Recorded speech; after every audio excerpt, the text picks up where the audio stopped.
ನಮಸ್ಕಾರ. ಈ ಉಪ್ಪು ಮತ್ತು ಹೃದಯ ಕಾಯಿಲೆ, ಉಪ್ಪು ತಿಂದವನು ನೀರು ಕುಡಲೇಬೇಕು ಅನ್ನೋ ಗಾದೆ ಇದೆ. ಅಂದರೆ ಈ ಉಪ್ಪು ಅನ್ನೋದು ದಿನಕ್ಕೆ ನಮಗೆ ಸಾಲ್ಟು 1 ಟೀ ಸ್ಪೂನ್ ಸಾಕು ಡೈಲಿ ನಮ್ಮ ಬಾಡಿ ನೀಡ್ಸ್ಗೆ. ಅಂದರೆ ನಮಗೆ ನಮ್ಮ ಶರೀರದಲ್ಲಿ ನೀರಿದೆ ಅಂದರೆ ಉಪ್ಪು ಇರಬೇಕು, ಅದ್ರ ಜೊತೆಗೆ ಅದು ದಿನಕ್ಕೆ 1 ಟೀ ಸ್ಪೂನ್ ಸಾಕಾಗುತ್ತೆ. ಅಂದರೆ ನಮ್ಮ ಅಡುಗೆಗೆ ಮಾಡೋಷ್ಟು ಎಷ್ಟು ಉಪ್ಪು ಬಳಸ್ತಾರೆ ಅಷ್ಟು ಸಾಕಾಗುತ್ತೆ. ನಾವು ಎಕ್ಸ್ಟ್ರಾ ಉಪ್ಪನ್ನೇನು ಹಾಕ್ಕೊಳ್ತೀವಿ, ಎಕ್ಸ್ಟ್ರಾ ಸಾಲ್ಟ್ ಹೇಳ್ತೀವಿ, ಅದನ್ನು ಕಡಿಮೆ ಮಾಡಬೇಕು.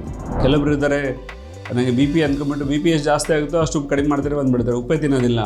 ಅಂಥವ್ರಿಗೆ ಏನು ಸ್ವಲ್ಪ ಲೋ ಸೋಡಿಯಮ್ ಅಂತ ಆಗಿ ಅಡ್ಮಿಟ್ ಆಗಿಬಿಡ್ತಾರೆ. ಸೊ ದಿನಕ್ಕೆ ಒಂದು ಮಿನಿಮಮ್ ಇಷ್ಟು ಉಪ್ಪು ಅಂತ ಬೇಕು. ಎಷ್ಟು ಅಂದರೆ 1.5 ಗ್ರಾಮಿಂದ 2.3 ಗ್ರಾಮ್ ತನಕ ಬೇಕಾಗುತ್ತೆ ಲೋ ಸಾಲ್ಟ್ ಅಂತಂದರೆ.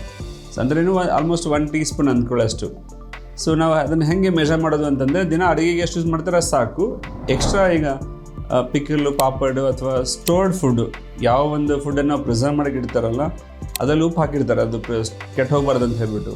ಅಂಥ ಸ್ಟೋರ್ಡ್ ಫುಡ್ ಅಥವಾ ಪ್ಯಾಕೇಜ್ ಅಲ್ಲಿ ಈಗ ಪ್ಯಾಕ್ ಮಾಡಿರೋ ರೆಡಿಮೇಡ್ ಫುಡ್ ತೊಗೊಂಡ್ರೆ ಅದರಲ್ಲಿ ಸಾಲ್ಟ್ ಕಂಟೆಂಟ್ ಜಾಸ್ತಿ ಇರ್ತದೆ.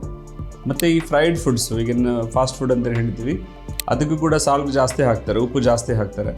So fried food, package food ಮತ್ತು ಸ್ಟೋರ್ಡ್ ಫುಡ್ಡು, ಸ್ಪೈಸಿ ಫುಡ್ ಏನು ತೊಗೊಳ್ತೀವಿ ಅಥವಾ ಪಿಕಲ್ ಪಾಪಡ್ ಥರ ತೊಗೊಳ್ತೀವಿ, ಅದು ನಮಗೆ ಡೈಲಿ ನಮ್ಮ ಬಾಡಿಗೆ ಎಷ್ಟು ಸೋಡಿಯಂ ಬೇಕು, ಸಾಲ್ಟ್ ಬೇಕು, ಅದಕ್ಕಿಂತ ಜಾಸ್ತಿ ಆಗುತ್ತೆ. ಅಂಥದನ್ನು ಅವಾಯ್ಡ್ ಮಾಡಿ. 1 ಚಿಕ್ಕ ಸ್ಪೂನಷ್ಟು ಉಪ್ಪು ನಮ್ಮ ಬಾಡಿಗೆ ಬೇಕು, ಅದು ಎಲ್ಲರೂ ತೊಗೊಳ್ಬೋದು. ಧನ್ಯವಾದಗಳು.